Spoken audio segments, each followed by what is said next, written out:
தயங்கி தவிக்கிற மனசுக்கு ஒரு தைரியத்தை கொடு. நான் எழுதி அனுப்புற லெட்டரை படிச்சுட்டு இப்படி உனக்கு ஒரு ஆசை வரலாமான்னு கேட்டுட்டாங்கன்னு வச்சுக்க, அப்புறம் உசுரையே போயிடும். இதுக்கு மேல எனக்கு ஒண்ணும் சொல்ல தோணலப்பா. நான் எப்போ அவங்க கூடவே இருக்கணும். இதை தவிர எனக்கு எதுவும் சொல்ல தோணல. அவ்வளவுதான்.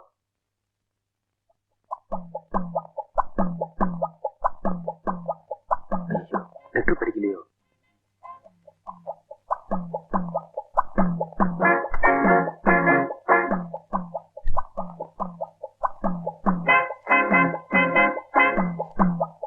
இப்பதான் பிரிக்கிறாங்க.